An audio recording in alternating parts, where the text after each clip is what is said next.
Chances are you know someone or maybe several people who have retired and they're just not happy. They seem lost, they seem dissatisfied, they maybe seem depressed, they maybe are already in decline. Why is that important to you? Because that could be you in the future, unless you have the awareness and take the action to avoid that and make it the opposite. One of the greatest lessons I learned early on in my life was to learn from those who came before you. How did they succeed? Why did they fail? What were the problems that they faced? And that's the point of this video, is not only to give you 5 of the top regrets of recent retirees, but also I will give you methods and ways to not only avoid it, but to customize a life that is ideal for you. And this is all about the life part, because in a survey I'm going to share with you in just a moment, the finances were number 5. Loss of identity, meaning purpose, relevance, fulfillment, meaning, we're ahead of it. Let's get on with it. Helping you find your new way forward to the best years of your life. This is a New Way Forward podcast with Paul Long. So on this theme of learn from those who came before you, we can learn from baby boomers. Baby boomers, in terms of our olderhood or our retirement, can be like the canary in the coal mine from a couple of hundred years ago, where they put canaries down in coal mines, and if they killed over, that said, oh, there's some odorless gas that can kill us, we're going to get the hell out of here. And there are a lot of surveys that have been building and building and building about the problems that people, and especially the way we are as humans and a society here in the 21st century, of why it doesn't work. And conversely, those that are going in the opposite direction, which might be right for you. And I think that opposite direction is the growing trend and going to be more of the norm within the next 5 to 10 years. I talk to millennials, they already get it. Some of them, it's like, oh yeah, I'm not thinking about traditional retirement. I'm thinking about what am I going to do with that phase of life? And others who I bring it up to, and they're like, I love that. Changed my outlook right now on life. And it can for you. But let's regretfully talk about the negative side of it and what some of the recent surveys are showing. So for instance, 62% of pre-retirees haven't planned for the life side at all. They figured out the money side of it. Okay, I got all this money. What am I going to do with it? No, it's the other way around. What do you want your life to be, and what do you need the money to do for you? Here's another statistic. 30% of workers over 50 have no retirement plans whatsoever. And this is stunning. 76% of people surveyed have watched someone close to them struggle with the transition to retirement. So while there are a lot of surveys out there that show the financial concerns as being the biggest one, well, that's even showing a problem because you're only thinking about the money. And what the financial institutions in their advertising don't talk about is, what are you going to do with that money? It's like, accumulate a lot of money, then figure it out. It's the other way around. Figure out what kind of life you want, which is the most important thing, because if you've got all the money in the world but you're miserable, and you've lost your identity and meaning and all those other things, then what good is that money? So in this video, what I'm going to be showing you is what the regrets are and why they are and how you can overcome them. And I want you to notice that the 5 that I picked are all interconnected. Kind of like life, everything's interconnected, and there's a progression to help you lead you to the ways that you can avoid those regrets and instead customize and design a life that's right for you. And so let's get on with number 1, which, by the way, you're already doing something about by watching this video. I didn't think through the non-financial part of retirement or olderhood. Oh yeah, life. What kind of life do I want? What do I need it and want it to be like? Who do I want to be? You know, it's stunning how we can go through most of our adulthood, most of us planning, strategizing, figuring out, researching, and then it's, oh, and then I'll just retire. That's easy, la-di-da. There's nothing to it. Well, there is. I mean, for instance, as you'll see more in survey information that I'm going to be sharing with you, purpose, relevance, fulfillment, meaning in life. Just because you retire doesn't mean you don't need it anymore. That's like saying you don't need air, water, or food. Well, air, water, and food is the equivalent to these things for our soul, for our life, for our way of being. But most people, at best, and not all, only think about the financial part of it. If you Google retirement regrets, most of it's going to be financial. And by the way, that's legitimate. You do have to deal with the financial, and there are legitimate financial fears out there. I'm not covering those. They're legitimate. But you've also got to think about your life, but most people aren't thinking about that. So let's back this up with more survey data. And this survey, very thorough survey, comes from the Retirement Coaches Association. And Robert Laura, the founder and CEO of it, gave me permission. And the first one is where that 76% of people know someone who's struggling came from. And that is what those retirement difficulties are for retirees. And here's the list, very interesting. Loss of identity. That's the purpose, relevance, fulfillment, meaning part of it. And people leaving a career where their identity was maybe largely tied to that, and now that's gone. You need to create this new life, so you've got a new identity that fits you. A lack of a daily routine. You don't have things that you need to do. Have few friends. You've lost a lot of them in your change. Not involved with the community. Watching too much TV. Financial difficulties. There it is. Declining health and memory loss. By the way, not living with that purpose, relevance, and fulfillment, not taking good care of yourself, as I'll identify later, are big reasons that can lead physiologically to health and cognition issues. Don't exercise, depression, and have a negative attitude. Now, I want to share a second one with you, and this is about what kind of retirement services, what kind of support I need. But what it's really telling us, if people are saying, I need help with this, it's showing that it's a problem. And in a way, it's a regret that I didn't figure this out ahead of time. Let's take a look at the list. Finding or refining my purpose, number one. Improving my social network. Finding the right volunteer opportunity. Options for phased retirement. Part-time, seasonal, or gig work. By the way, that's probably two aspects to it that could be separate or together. Number one is I still need to work, I still need to do something, and or I still need the money. Navigating everyday life with spouse and partner. I'm going to be touching on that. Exercise routine and classes. I'm going to be touching on that. Encore career guidance, nutrition and weight management, help starting a business, improving my spiritual life, caregiving resources or tools, going back to school, career change, charitable giving. Those are the canaries in the coal mine, warning us of what they have found lacking in pursuing that retirement path, their path, and therefore calling out to us, here's what we need to do about it.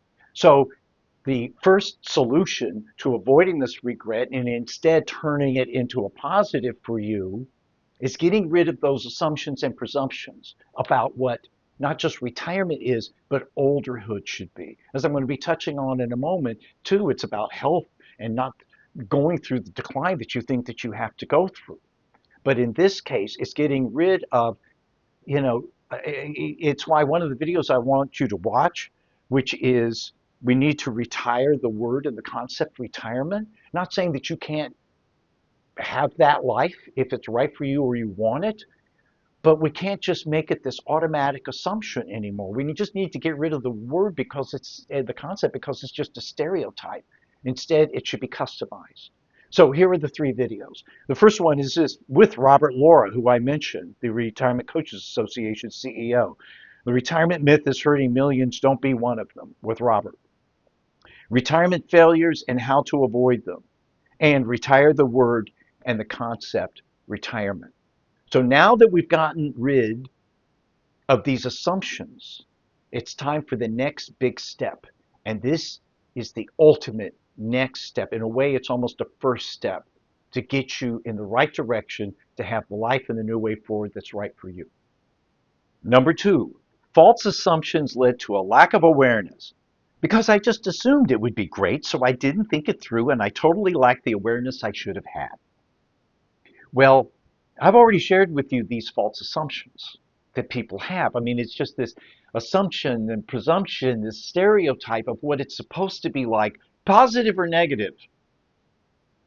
But when you bring awareness to it and when it gets updated, you find out, as I've already shared with you, that some of those assumptions are flat out wrong. Either that retirement is going to be friggin' fantastic, or the fact that, well, I'm going to retire, decline, and die really quick. But, if you live with purpose and relevance and friends and family, and you take moderately good care of yourself, those are actually physiologically and cognitive health factors to extend your lifespan and health span. And a lot of people are doing that because you're driven to do it.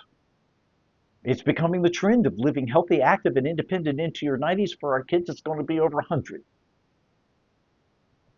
So this is where awareness comes in. We lack the awareness, but we have to have the awareness before you even think about, well, what do I want to do and what do I want it to look like, things like that. First of all, you need to have internal and external awareness. Internal awareness in terms of what you really want and need in life in all parts of it. Not just this, that, or the other. Everything, because it all plays together.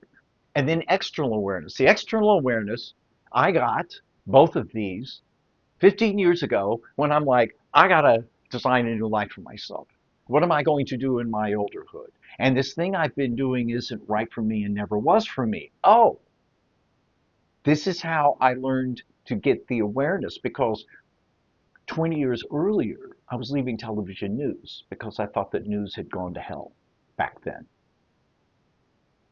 And I knew I couldn't keep doing it. And I needed to find my new way forward. What am I going to do? All I thought about was, what can I succeed at and earn a living at? That's all I thought about. Well, I did find something that I succeeded at, made a living at, but it was never right for me. Even though some people said I was born to do it. Well, that doesn't mean it's right for me. And so I felt like I almost had wasted 20 years of that part of my life because I didn't have the awareness that I needed.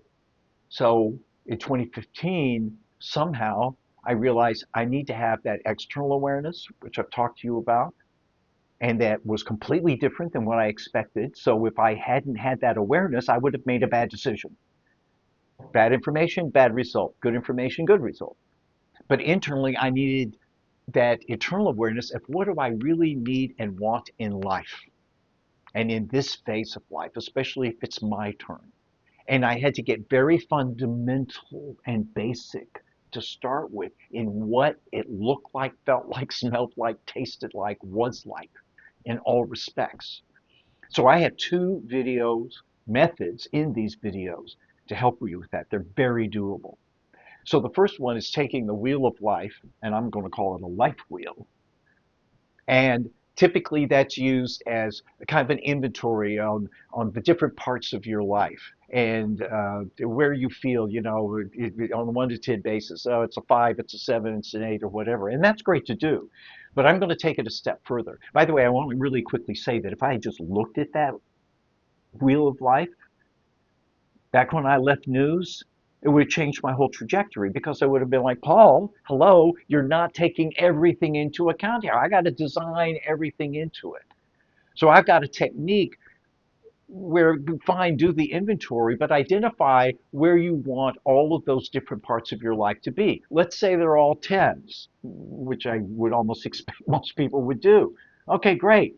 What does that look like? What is a 10 in health? What is a 10 in relationships? What is a 10 in fun? All of those things. What for you exactly does that look like? And how are you going to get there? What is it going to take to have it? Now, besides seeing and identifying what you want, you're getting your brain going full steam in figuring this out and bringing even more awareness into you. Then the second one, and that is to write a thank you note from your future self to your current self, thanking you for what you do now, and because this is the kind of life we've had in the intervening years. You can pick the age. For me, it was 95. I brought this up to a guy that's kind of facing a lot of challenges in life right now. He's in his early 30s, and we just happen to be sharing a table at a coffee shop. And he's going to pick 45, whatever. But the point of it is here again, you are identifying what you want your life to be like, look like, feel like.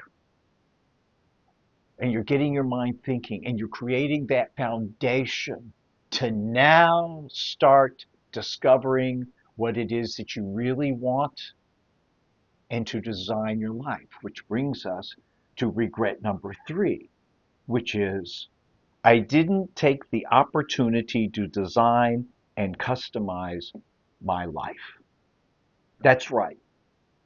You've got the ability, we all do, to think of it in that context, to design a life. It's like you're hiring an architect to build your home, your ideal home. And what are you going to do with that architect? You all are going to figure out functional, practical, as well as aesthetic aspects of that house, what the layout is, what it looks like, how it operates, how it can handle, maybe if you've got, physical handicap, taking that into account, whatever, your budget, you're designing it. Do the same thing with your life. This is a pretty simple one.